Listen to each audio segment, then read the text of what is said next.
Bismillahirrahmanirrahim. Assalamualaikum warahmatullahi wabarakatuh.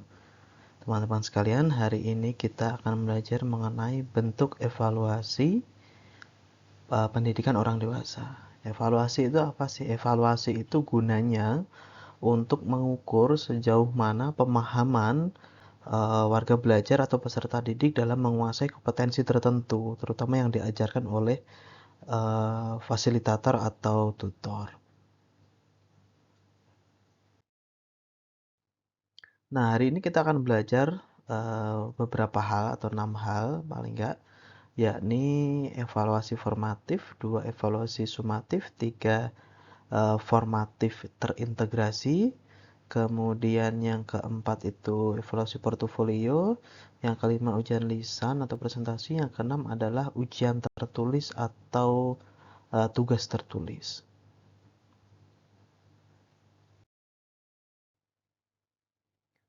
Nah, kita mulai yang pertama. Yang pertama yakni evaluasi formatif. Apa sih evaluasi formatif itu? Evaluasi formatif adalah proses evaluasi yang dilakukan secara berkelanjutan selama proses pembelajaran. Tujuan utamanya adalah untuk memberikan umpan balik atau feedback kepada peserta didik dan pengajar sehingga dapat meningkatkan pemahaman, keterampilan, dan pencapaian belajar. Evaluasi formatif tidak hanya berfokus pada hasil akhir, tetapi lebih menekankan pada proses perbaikan dan penyelesaian selama proses pembelajaran. Jadi intinya, evaluasi formatif itu kayak ngasih kuis itu. Jadi fasilitator atau tutornya menjelaskan sesuatu, kemudian dikasih. Gimana menurut kalian kalau begini hasilnya seperti apa? Nah, tes-tes atau feedback kecil seperti itu yang disebut dengan evaluasi formatif, sehingga bukan di akhir tetapi di proses. Nah, ini adalah contoh-contohnya: kuis pendek, diskusi kelompok, tugas berkala, umpan balik pribadi, dan lain sebagainya. Nah, si fasilitator atau si pengajar memberikan sebuah kuis, kemudian warga belajarnya merespon. Jadi kan fasilitator atau tutornya itu jadi tahu, oh berarti warga belajar saya itu sudah menguasai kompetensi ini gitu dalam proses belajarnya. Nah, plus minusnya seperti apa? Kalau plusnya itu tentu ini bisa dibaca sendiri ya karena cukup panjang. Tapi intinya em, yang paling menjadi catatan di bagian ini, teman-teman.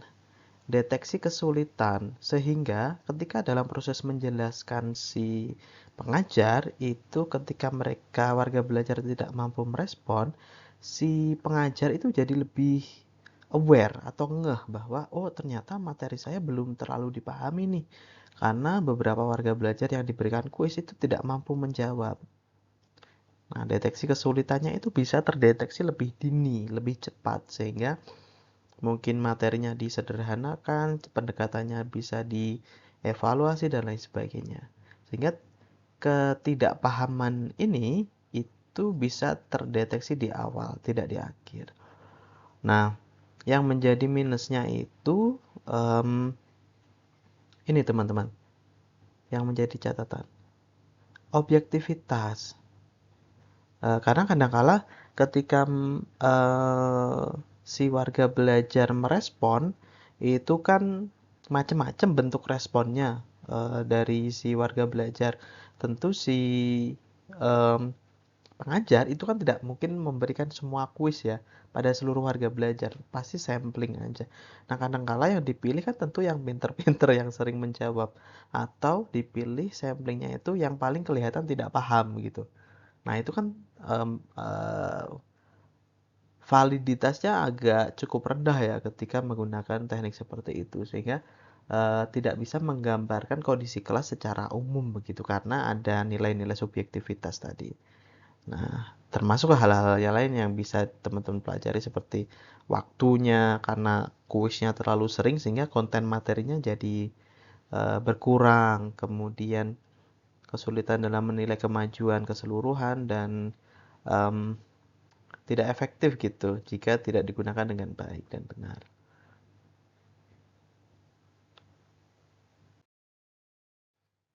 Nah, penting untuk diingat bahwa evaluasi formatif sebaiknya digunakan sebagai bagian integral, bukan satu-satunya alat evaluasi dalam proses pembelajaran.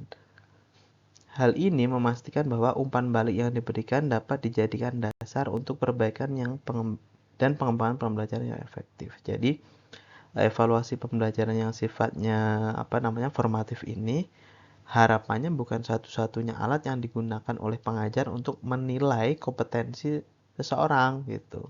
Kadang-kala kan orang yang dikasih kuis atau ditunjuk langsung begitu agak deg-degan kah atau apa gitu. Sehingga jawabannya tidak terlalu maksimal. Sehingga ini adalah direkomendasikan alat evaluasi ini satu dari sekian banyak gitu. Jadi jangan hanya formatif aja, tetapi ada gabungan yang lain gitu maksudnya.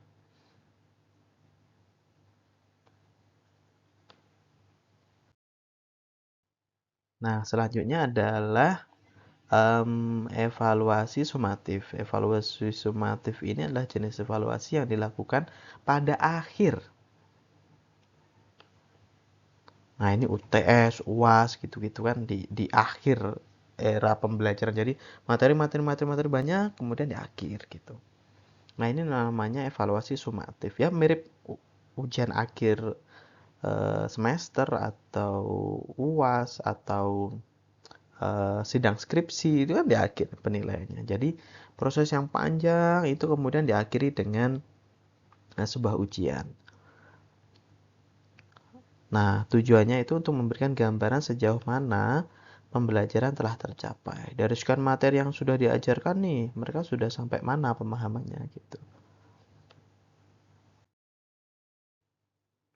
Nah, ini contohnya UAS, project, kemudian presentasi atau portofolio, kemudian ulasan kinerja. Seperti yang saya sampaikan tadi, evaluasi sumatif itu lebih seperti ya UAS itulah. Contoh simpelnya adalah UAS tersebut.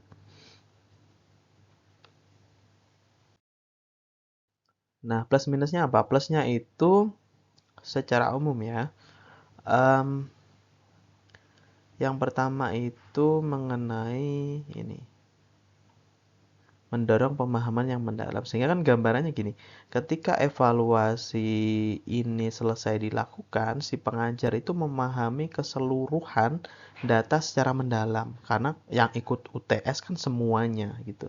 Dan yang ikut UTS memberikan semua responnya begitu. Sehingga si pengajar tuh punya database yang bisa dia gunakan untuk mengevaluasi sejauh mana si warga belajar itu mampu memahami konten materi yang dia sampaikan. Jadi karena datanya tidak sampling nih satu dua kan nggak mungkin yang UTS itu cuma perwakilan kan pasti semuanya sehingga datanya menjadi lebih lengkap. Kemudian nah kalau kekurangannya biasanya stres ya.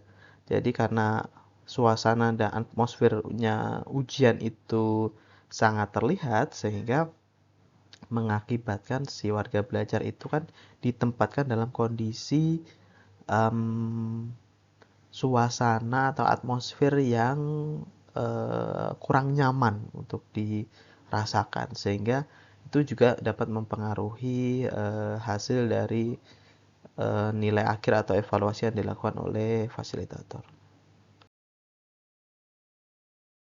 Nah, sama seperti evaluasi formatif tadi, evaluasi sumatif itu hendaknya digunakan sebagai salah satu instrumen saja. Jadi tidak semuanya harus sumatif atau tidak semuanya harus formatif, tetapi ya ada UTS, ya ada UAS, ya ada kuis dan lain sebagainya, sehingga memiliki gambaran yang lebih jelas begitu dengan dalam keadaan proses pembelajarannya. Nah, selanjutnya evaluasi formatif terintegrasi. Formatif terintegrasi itu mengacu pada pendekatan evaluasi yang menyeluruh dan terus-menerus diintegrasikan dalam proses pembelajaran. Ini ya kuncinya, terus-menerus diintegrasikan dalam proses pembelajaran. Kalau evaluasi formatif tadi seperti di awal itu contohnya adalah kuis. Nah, untuk yang formatif terintegrasi ini kuis tapi berkala gitu teman-teman. Jadi pertemuan 1 ada kuis, pertemuan 2 ada kuis, pertemuan 3 ada kuis, pertemuan 4 kuis, sampai pertemuan 16 ada kuis terus gitu. Jadi terintegrasi dalam proses pembelajarannya. Kalau yang pertama tadi kan sampling ya, mungkin pertemuan 1, 2, 3 yang ada kuisnya pertemuan 3 aja gitu. Tapi untuk yang terintegrasi ini, kuisnya berkala. Jadi diukur terus pemahaman si warga belajar itu diukur terus begitu. Nah, plus minusnya apa? Plus minusnya tentu pemahaman yang lebih mendalam ya. Karena setiap pertemuan diadakan apa namanya kuis sehingga kan tahu secara umum oh mahasiswa atau warga belajar yang memahami materi itu seberapa dalam sih, seberapa luas sih gitu. Yang selanjutnya itu mendorong partisipasi aktif. Jadi karena setiap pertemuan pasti ada kuis, tentu si warga belajar kan akan punya ketertarikan untuk memberikan pandangannya kan gitu di akhir gitu. Jadi itu membuat si warga belajar jadi lebih aktif. Nah, kekurangannya apa? Tentu waktu yang dan energi yang dibutuhkan juga bisa terkuras sekali ini. Sehingga apa namanya? Karena setiap saat atau setiap pertemuan itu harus ada evaluasi, ya tentu bayangin membuat kuis selama jangka waktu tertentu atau selama durasi tertentu itu kan cukup melelahkan bagi si pengajar untuk merespon maupun memberikan pertanyaan tersebut gitu. Kemudian uh, ini menimbulkan tekanan ya. Barangkali juga bisa seperti itu karena setiap apa namanya pertemuan itu selalu ada kuis, tentu kan juga warga belajar, waduh nanti setelah di akhir akan ada kuis lagi nih gini. Dan itu akan jadi lebih apa namanya memberikan suasana yang kurang nyaman juga.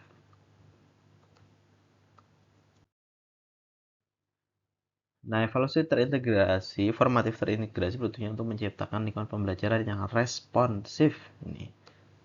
Karena setiap saat, setiap pertemuan selalu ada kuis sehingga pembelajarannya jadi lebih aktif, tetapi um, yang diperlukan ini strategi evaluasinya harus dirancang di awal. Jadi si fasilitator atau tutor itu harus betul-betul mempersiapkan pembelajarannya dengan sangat baik beserta alat evaluasinya gitu.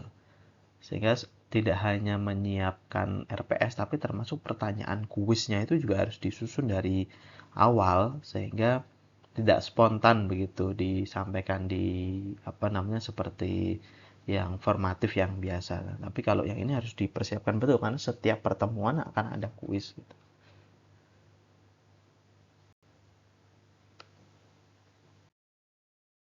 Yang selanjutnya evaluasi portofolio. Nah, gimana sih evaluasi portofolio? Evaluasi portofolio itu evaluasi yang ada luarannya, ada kinerjanya.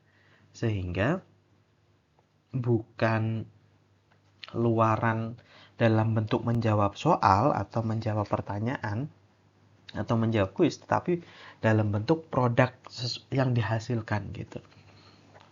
Nah, misalkan tugas, misalkan project, misalkan proposal dan lain sebagainya. Nah, itu yang digunakan sebagai basis penilaian.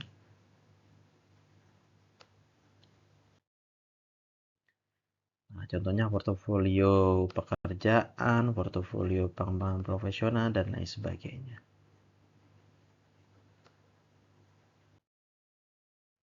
Plus minusnya apa? Plus minusnya yang pertama tentu apa namanya penilaiannya lebih holistik karena penilaiannya bukan gini, kalau ujian itu kan seperti formatif atau sumatif tadi mendapatkan nilai atau si pengajar itu mendapatkan respon berupa nilai itu karena mengcapture pada saat itu saja. Misalkan kalau pas UTS atau pas UAS dapat nilainya kan dia ketika proses 1 jam mengerjakan soal itu saja. Ya kan? Kalau kuis ketika dia memberikan respon. Di luar itu kan tidak dihitung. Sama seperti mengerjakan UAS tadi. UASnya selama 1 jam, sehingga yang dinilai adalah 1 jam itu. Di luar 1 jam itu tidak dinilai. Ya. Nah, kalau portofolio enggak, portofolio lebih holistik. Karena pengalaman-pengalamanmu dulu, atau misalkan apa namanya, saya mampu mengerjakan proyek ini karena dulunya saya ikut pelatihan ini. Nah, proses kamu pelatihan ini dan ini itu menjadi bahan penilaian untuk pengajar untuk memberikan penilaian akhir gitu. Sehingga portofolio itu adalah kinerja yang dinilai. Kapan kinerja yang dulu-dulu apakah juga bisa dinilai? Bisa juga apabila itu mendukung luaran atau proyek yang sudah dikeluarkan. Nah, kesulitannya itu kadang-kala kan apa ya? Eh, ini standarisasinya beda-beda. Setiap orang kan punya background dan pengalaman yang berbeda-beda ya, sehingga eh, mungkin untuk si X karena pelatihannya ada 15 gitu, karena dia sangat aktif ikut pelatihan, kemudian menghasilkan proyek yang bagus, bisa dinilai A. Tetapi kalau ada orang yang hanya ikut pelatihan karena memang dia dunianya baru bagi dia, tentu kan nggak punya background apa-apa atau tidak punya portofolio apa-apa selain pelatihan itu gitu. Sehingga standarisasinya agak cukup sulit. Itu di portofolio. Tapi penilaian portofolio ini jadi salah satu rekomendasi digunakan untuk proses penilaian pada warga belajar, khususnya orang dewasa. Karena menghargai jerih payah hasil pemikiran si warga belajar selama proses pembelajaran maupun di luar proses pembelajaran. Diakui semuanya. Nah, ini seperti yang saya sampaikan bahwa penggunaan evaluasi portofolio itu harus diimbangi dengan kebijakan dan pedoman yang jelas. Ya, karena tanpa pedoman dan apa namanya kebijakan yang jelas ini tentu akan membuat si warga belajar jadi standarnya nggak sama gitu antara orang satu dengan orang yang lain. Nah, itu harus dipastikan betul standarisasi dan kebijakan maupun pedomannya supaya setiap orang itu bisa dinilai adil dengan kapasitasnya masing-masing. Yang selanjutnya ujian lisan atau presentasi ini tidak perlu dijelaskan secara teoritis ya, bahwa memang ujian lisan itu adalah ujian digunakan untuk yang digunakan oleh pengajar atau tutor itu untuk mendapatkan respon langsung dari si warga belajar. Ujian lisan, ujian apa namanya diskusi kelompok, presentasi dan lain sebagainya. Ini apa namanya tidak perlu dijelaskan secara teoritis. Nah, positifnya apa? Positifnya itu ini interaksi langsung. Yang lain bisa dibaca sendiri. Yang menjadi objek apa namanya pembahasan atau pembahasan utama dari hal-hal positif mengenai ujian lisan ini adalah interaksi langsung. Nah, ini bisa digunakan oleh si pengajar atau fasilitator itu untuk mendapatkan informasi yang lebih valid karena interaksi langsung. Yang paham atau nggak pahamnya dia itu bisa kelihatan saat itu juga gitu. Nah, yang mungkin menjadi kekurangan selain yang lain ini waktu yang diperlukan pasti cukup panjang sekali karena kan head to head, eye to eye gitu. Jadi apa namanya pasti membutuhkan waktu yang cukup panjang sekali untuk mendapatkan hasil di akhir. Nah, yang selanjutnya tidak cocok untuk semua materi. Ya, jadi tidak selalu ujian lisan ini cocok digunakan untuk seluruh jenis eh, karakteristik pembelajaran. Karena beda-beda. Tentu kalau ujiannya berupa hal-hal yang berbau teknis, gimana sih cara ngelas misalkan gitu kan nggak mungkin diceritain dengan lisan kan, tapi dengan praktek gitu. Jadi si apa namanya fasilitator atau tutor tuh tahu si X ini mampu mengelas atau enggak kan bukan karena dia penyampaian atau public speakingnya bagus, tetapi dia memang betul-betul mampu ngelas gitu. Misalkan pelatihan mengelas.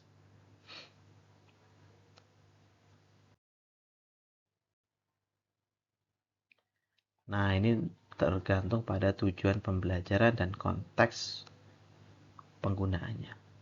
Jadi tergantung materinya apa yang digunakan.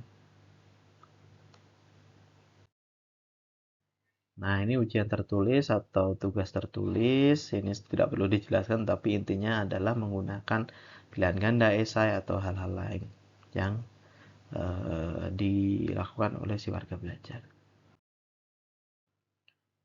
UAS, esai, jurnal, dan lain sebagainya. Nah, kelebihannya apa? Kelebihannya objektif. Karena soalnya 50, salahnya 5, ya sudah, poinnya 45 gitu. 50 kurangi 5, that's it, gitu aja. Mau itu dikoreksi di Tasik, mau dikoreksi di Garut, mau dikoreksi di Surabaya, ya kalau soalnya 50, salahnya 5, ya poinnya 45 gitu. Itu objektif sekali. Kemudian kekurangannya adalah nah, salah satunya tidak mencerminkan kemampuan berbicara, atau kemampuannya itu tidak bisa terukur. Gini, misalkan dalam proses menjawabnya itu si anak ini um, nyontek misalkan gitu. Jadi kan tidak bisa antara tidak sinkron antara yang dia kerjakan dengan realitas sebenarnya. Mungkin dia nilainya 100, tetapi hasil dari nyontek kanan kiri gitu. Kan si anak ini atau si orang ini, maaf, si warga belajar ini tidak mencerminkan kompetensinya dia itu bernilai 100. Bisa saja dia cuma berkompetensi 50, tetapi 50 poin yang lain dia ambil dari yang lain. Nah, itu yang tidak bisa diukur dengan baik.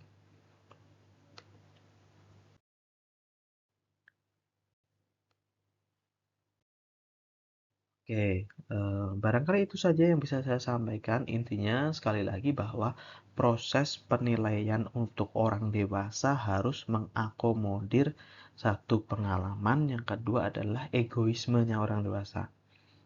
Karena tidak pas ketika sebuah pembelajaran orang dewasa itu dinilai dari capturean sebagian kecil sudut pandangnya gitu. Jadi cuma dinilai dari responnya ketika menjawab gitu. Nggak bisa seperti itu. Jadi ujiannya untuk pembelajaran untuk orang dewasa itu harus lebih holistik, lebih apa namanya variatif, dan memperhatikan kinerja akhir. Nah, jadi ada tiga hal yang bisa digunakan. Yang pertama itu harus bisa lebih mendalam, yang kedua lebih banyak caranya ya, dan yang ketiga menghargai luaran yang dihasilkan. Saya kira itu teman-teman yang bisa saya sampaikan. Terima kasih. Wassalamualaikum warahmatullahi wabarakatuh.